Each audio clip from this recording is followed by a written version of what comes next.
Magandang araw po, magandang hapon sa mga kababayan natin sa iba't ibang panig ng Pilipinas at sa iba't ibang panig ng mundo. Ayan po, muli po, Coach Oli News PH. Huwag pong kakalimutan, sana pagpasok pa lang, like nyo na po itong video na ito nang sa ganon, mas ikalat ni YouTube. Like nyo po and share. Tapos, subscribe doon sa mga hindi ko pa po subscriber. Subscribe po. And syempre, magpapasalamat tayo doon sa mga nagbibigay ng super thanks. O yan, sa mga sumusuporta, thank you po sa mga in advance.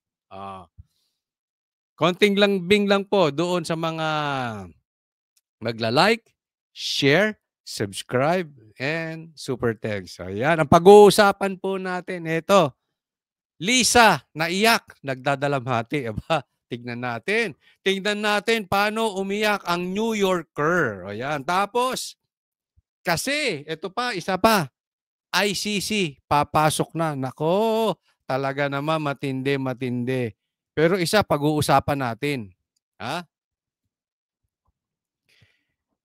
Pasabog ni BP Sara. Video, nilabas na. Yan. Yan ang mga pag-uusapan natin ngayong araw na ito. So hindi na po natin patatagalin dahil kay Coach Oli, ang bida ay ang balita.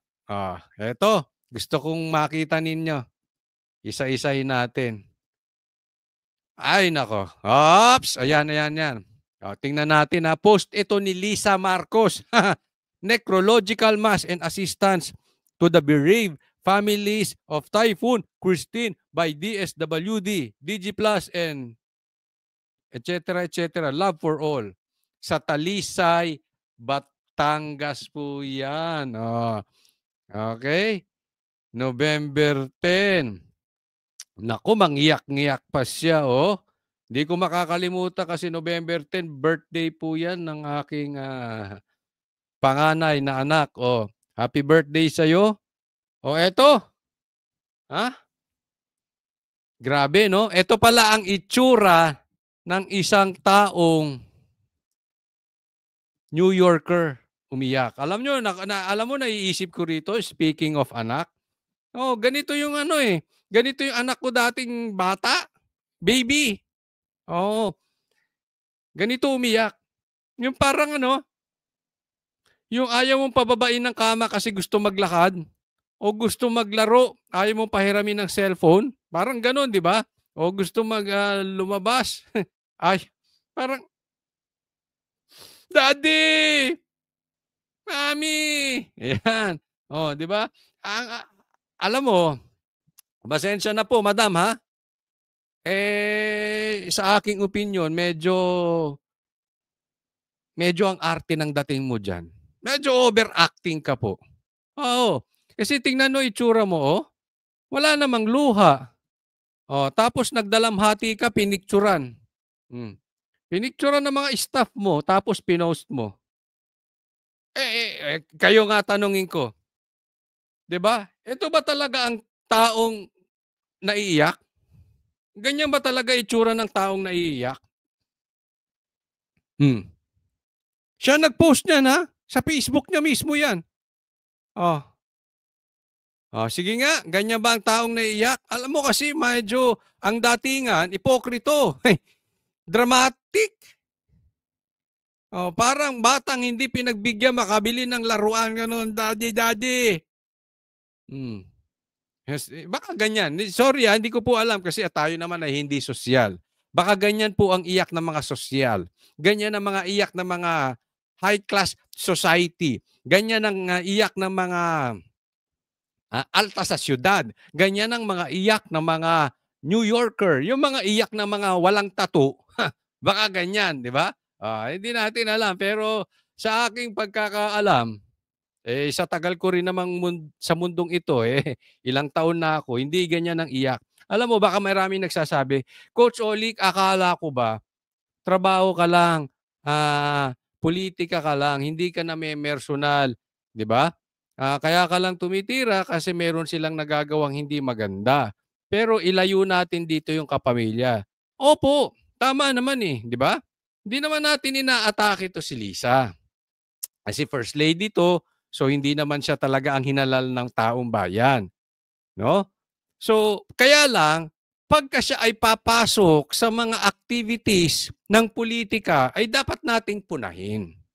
Kahit personal pa 'yan. Halimbawa, oh, nakihalo yung asawa or nakihalo yung anak or nakihalo yung tatay doon sa politika kahit hindi naman siya opisyal, eh kailangan nating sabihin kung mali. O, di ba? In the first place, kailangan ba siya diyan? 'Pag mamimigay ba ang DSWD or ng kung sino mang ahensya, kailangan andiyan si Lisa? Kasi itong mga pa-effect nitong mga ito, si Lisa, si Tamba, parang alam mo ano, I'll just be frank, kayo nga ang sumagot. Ginawa niyo ang Pilipinas na bansang ayuda. Kitang-kita yung linyada nyo eh. Kitang-kita yung plano nyo. Si Martin wala nang ginawa ko hindi ayuda. Si Marcos wala nang nagagawa sa bansang Pilipinas. Wala nga tayong infrastructure. Asa na yung pangako nyong pamahay? 'Di ba? Milyon-milyon, daang libong babahay kada taon. Asan na yun? Anong finokus nito? Yung pera ng taong bayan ginagawang pang-ayuda. Ayuda, tapos sila nandoon. Para lalabas sa taong bayan, sila ay may malasakit, sila ay palaiyak-iyak, sila ay nagdadalamhati sa mga na nasalanta. Pero pera nila yan. At hindi nila kailangang sumama sa pagbibigay. Kailangan ba andyan ang First Lady? Di ba? Di pa picture yan. Di artista yan. Oh, 'di ba ganoon ang datingan niyan? Oh, ipakita ko pa isa pa. Ay, ako nawala. Oh, ito pa.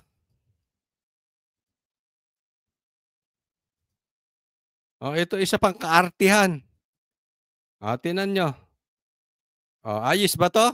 Tingnan nga, sige nga. First Lady Lisa. Suggestion ko, malaki maitutulong nyo sa bansa. Una, asikasuhin mo. Sabihan mo yung asawa mo, ang asikasuhin nila infrastructure. Bitin na po tayo sa kakulangan sa infra. Sabihan mo yung asawa mo. Pangalawa, yung bigas, ibaba. Pangatlo, magpa-drug test. Kasi kalat na po ang droga sa bansang Pilipinas at inuugnay si BBM sa droga. Totoo man yan or hindi? Hindi para sa akin ang magdesisyon. Ang sa akin lang, yung sigaw ng taong bayan, pakinggan nyo naman. Parang hindi kayo nakikinig. Hindi kailangan ng Pilipino yung ayuda. Ang kailangan nila ay makatayo sila sa kanilang sariling paa. Hindi nila kailangan yung sasagipin nyo sila sa baha. Ang kailangan nila, wag na magkabaha dahil meron kayong bilyon-bilyong proyekto na pondo para sa baha and yet walang nangyayari. Kung walang baha, kung walang namamatay, kung walang nasalantang bahay, walang nasalantang pamilya, hindi nyo kailangan mag-ayuda. Ang problema natin, itong mga baha, hindi nyo na iaayos. Yung bigas napakataas. Ang daming reklamo sa mga magsasaka. Kaliwat kanan ang problema nila. Isipin nyo yan. Marcos, Lisa Marcos, yung asawa mo ilang taong agriculture secretary. Tingnan mo ang agrikultura natin nung panahon niya hanggang ngayon. Walang nangyayari. Naintindihan nyo ba? Walang nangyayari. Hindi natin kailangan yung drama-drama na paiyak-iyak na ganyan. Wala namang luha. Tingnan nyo, sige. Ako ba nagkakamali? Ako ba just naguhusga na yan ay mukhang drama?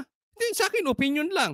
Kung sa tingin nyo ay yaan, ay organic, totoong drama, ay totoong iyak, baala kayo. Wala namang pilitan dito. Baka hindi ko lang abot kung paano umiyak ang mga sosyal. Pero hindi ganyan ang iyak. Nasa sa inyo po yun. Tingnan ninyo. Saan tayo napupunta? Kung hindi sa mga paepal ng mga politiko or ng mga kamag-anak ng mga politiko. Ano na tayo eh? Alam niyo yung nangyayari sa atin? Bukod sa ayuda country na tayo, politiko na. Pero alam mo, ang problema kasi sa ayuda at saka sa pagpapaepal, ampaw. Wala siyang lehitimong tulong na naidudulot. Sa katunayan, para sa akin, parang ginagahasa pa natin yung tinutulungan natin. Bakit? Tutulungan mo, tapos magpapapicture ka. Sino ang nakinabang? Ikaw. Hindi yung natulungan. Ano ba inaitulong mo? Saglit lang yan. Baka yung naitulong mo, ubus na isang araw, wala pa isang araw, ubus na. Katulad na naitutulong ni Tamba. Ano na itutulong? 1 kilong bigas, 1 latang sardinas, 2 latang sardinas. Tapos siya may picture, may pangalan. So sino talagang nakinabang? Yung pamilyang tinulungan?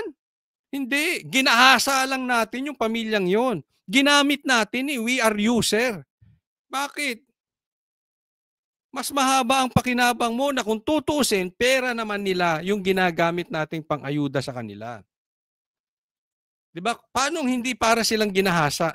Paano parang hindi kayo ginisa sa sarili nyong mantika? Yung pera ninyo na dapat pangpapaayos at hindi na tayo binabaha, kinuha malamang na kung sinong Poncio Pilato dyan. Bakit? Kasi binabaha pa rin eh. Saan napunta? Ngayon kung hindi nila kinurakot yan, ipaliwanag nila ng maayos. May flood control project pero binabaha. Ano yun? Lokohan? Diba? So para kang ginisa sa sarili mo mantika, pera mo kunin ko, panggawa natin ng baha, ng hindi tayo bahain, pero binaha pa rin. So yung iba, nakuha siguro, tapos yung iba ipapang-ayuda. Binalik yung pera mo, nabawasan pa. Na supposedly, pang solusyon sa baha. Tanong, ramdam nyo ba ang epekto ni BBM? Ramdam nyo ba yung paiyak-iyak nitong si Lisa? Hindi nagtatanong, hindi naman tayo nag-uusga. Sabi ko nga, baka ganyan talagang iyak ng mga alta sa syudad.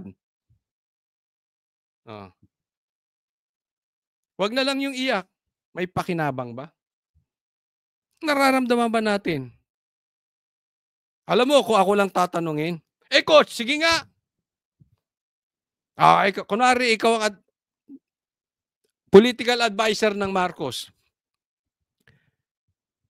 Anong magandang tulong ng Marcos sa Pilipinas? Sige nga. Kung ako tatanungin, mag-resign ka. Marcos, mag-resign ka. Seryoso to hindi dahil sa kontra tayo. Yung mag-resign lang si Marcos, sa tingin ko, pangalawa na siya sa presidente pinakamalaking naitulong sa Pilipinas next to Duterte. PRRD talaga napakalaki ng naitulong niyan. Pero the mere fact na mag-resign si Marcos, sa tingin ko, mas maganda, mas marami pa siyang natulungan sa Pilipinas. Marami. Yung pagre-resign lang niya. Kasi bakit? Yung panggugulo ni Martin, mawawala. Yung problema natin sa ang dami-daming baha, mawawala. Yung mga adik, mawawala. Marami sa problema natin masusolusyonan. Just by stepping down.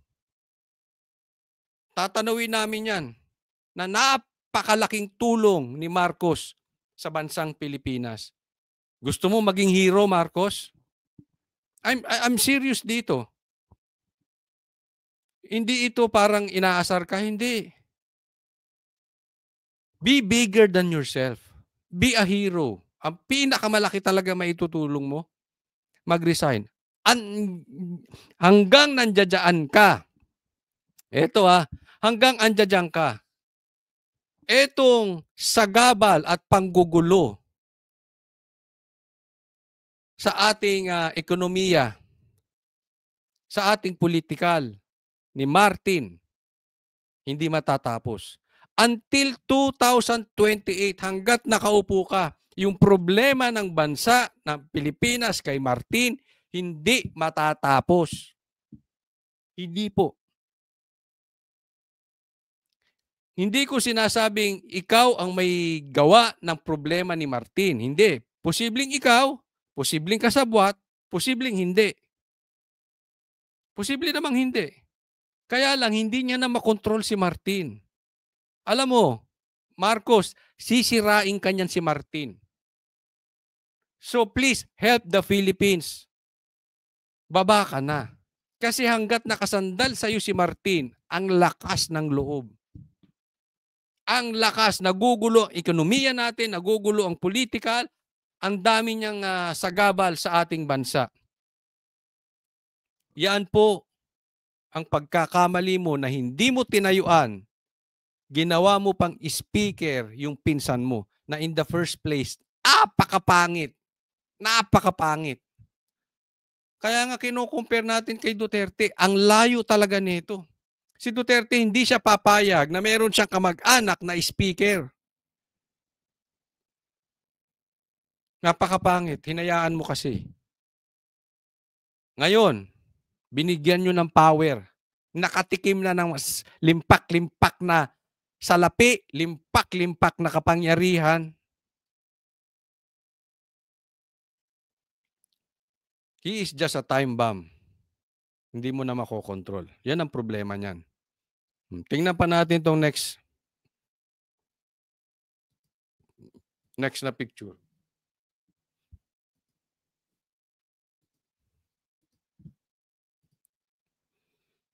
Ay, di ba? Kailangan ba talaga pagka mamimigay, tatawagin pa sa stage? Ano ba yung binigay mo? Buti kung libo-libong pera yan. Ibig sabihin may value. Hindi ko nakikita. Ano bang value niyan? May iPhone 16 ba yan? May bigas ba yan sa loob? Kasi kung bigas lang yan, baka wala pang 1 kilo yan. May delata ba yan? May gift certificate ba yan? May libo-libo. Kung libo-libo yan, pwede na mga sa 200,000 yan. Ang laman yan. No? Pero kailangan tatawagin mo pa sa stage. Tapos ikaw pa mismo mamimigay. Anong kaipalan yan? Pambira naman, no? Ay, naku kayo talaga. Typical. Ito yung mga malalaking pamilya na typical politiko. Yung ipangangalan, siya nag-post niyan eh. Hindi ko yan kung kinuha kung kanino. Sa Facebook niya mismo yan. So, ibig sabihin, siya mismo nag-post niyan or kung hindi man siya, yung staff niya o yung editor niya with her authority. Di ba? So, sinong bida dyan? Ikaw. Yan ang mga malalaking apelyido sa politika ng Pilipinas ngayon. Bida-bida. Ito baka habang pinapanood nyo to, ay inilabas na or baka maya-maya lang ilalabas na. May inaantay tayong pasabog kay BP Sara. And maybe, kasama na yung video. Antay-antay lang tayo. Kung wala man yung video pa, huwag kayong mainip. Baka inilabas na or nailabas na o ilalabas yung pasabog ni BP Sara kay Martin. Kapit lang mga Pilipino. Salamat sa mga Duterte dahil isinisiwalat nila yung kalokohang nangyayari sa gobyernong ito. Maraming salamat po, BP Sara. And while watching or maybe while you are helping us pagsiwalat dito kay Martin na sinasabi lang namin na kami ay nasa likod mo. Sabi nga ni PRRD sa mga pulis at sundalo, huwag kayong gagalaw until may tawag ko. Bagamat kami ay hindi pulis o sundalo, naka-standby lang din kami para kay PRRD sa UBP Sara. At ang mga milyong-milyon yung taga-suporta naka-standby sa mga gagawin. Apakaganda nitong linggong ito. Antayin po natin yung balitang pasabog ni BP Sara at yung video. Ayan. Baka nga, sabi ko sa inyo, ay nailabas na. Okay? Next po tayo. Ito, ICC, papapasukin. Pambira, oh.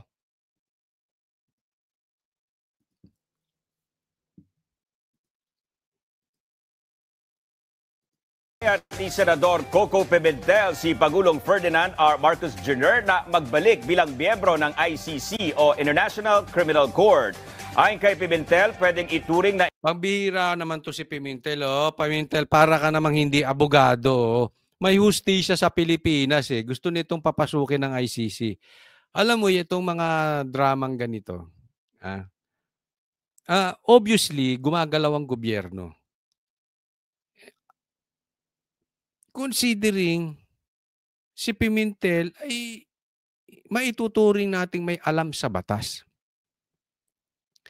Meron tayong Department of Justice. Meron tayong Bucor. Meron tayong hukuman. Tapos ito, isang maalam na abogado, sasabihin, kailangan daw parang security yung ICC na kung sakaling pumalpak yung atin. So magpa-member na tayo ulit sa ICC. Yun po ang gustong sabihin ni Pimentel. Kaya ako nakikita ko talaga rito. Pasok na. May mga balita nga eh. Ha? Nabasa ko ito. Okay. Kung hindi ako nagkakamali, kay Chriset din ata. Sa Facebook niya. Yung mga taga-ICC nandito. Haya-hayang buhay. Nakatira sa 5-star hotel. Nandito na, nagmamasid-masid na. Pasok na sila. Nandito na po. Ang ano na lang dyan, mabigyan sila ng otoridad. Gumalaw. Ito na. Isa-isa. Isa sa Senado, isa siguro isa sa Kamara, isa sa mga retired na sundalo, pulis, magsasuggest pa isa-isa. Ibalik na tayo sa ICC. Maging member na tayo ng ICC, etc., etc., etc., etc. So sa madaling salita, yung nandito na, nakaposte na, andito na sila, wala palang kapangyarihan. Iniisa-isa na itong mga ito, mabigyan ng kapangyarihan. At gumagalaw na itong mga galamay ni Martin. Lahat yan, Martin eh.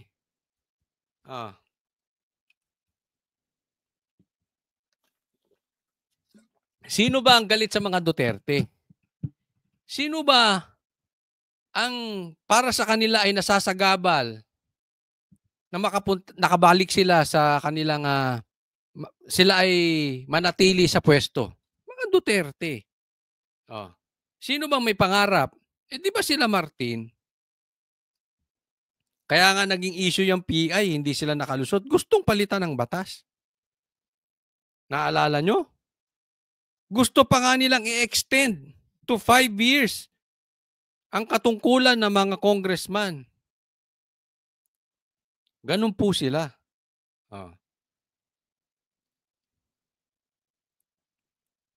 Kaya alam nyo, nahihiya ako sa mga politiko na isusuko yung karapatan natin bilang Pilipino.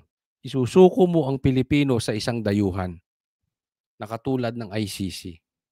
Buti sana kung hindi gumagana ang batas. Yung sasabihin mong papapasukin mo ICC, parang sinasabi mo tarantado kayo mga hukuman, mga wala kayong silbi. Kayo mga judge, kayong Supreme Court, wala kayong silbi. Pasok ICC. Ganun yun. Insulto po yan. Baka Dapat nga, baka nadidisbar pa nga ito. But anyway, hindi ko alam kung anong nakain nito si Pimentel. Insurance policy ng bansa Insurance policy, kasi sakaling hindi gumana yung hustisya natin. Pimentel, coming from you. o back up ang ICC sakaling hindi gumana ng maayos ang ating judicial system. Pinuna ni Pimentel na kung minsan ay may naitatalaga na abusado at walang mga pusong lider, kaya't bumabagsak ang justice system. Una nang iginiit ng ilang opisyal ng pamahalaan na hindi kailangan ng Pilipinas ang ICC dahil gumagana naman ang justice system at nabibigyan ng hustisya ang mga biktima. Matatandaang pinangunahan ni Pimentel ang Senate Blue Ribbon Subcommittee sa investigasyon sa war on drugs ni dating Pangulong Rodrigo Duterte. Muling hinikayat Alam ni mo Senador ito sinasabi ko kay Pimentel.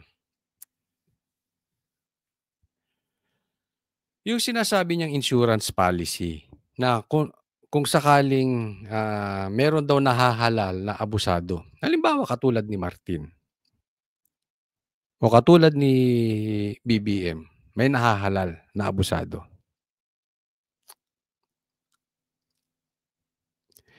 Tapos, etong si Pimentel, ang kanyang solusyon ay dapat meron tayong backup plan. Ang backup plan niya ICC. Alam mo sir, pasensya po sasabihin ko. Katamaran yan. Katamaran. Bakit katamaran? Halimbawa, may nahalal na abusado. Halimbawa lang to halimbawa lang, huwag kang magagalit. Nahalal, abusado, Martin. Si Martin.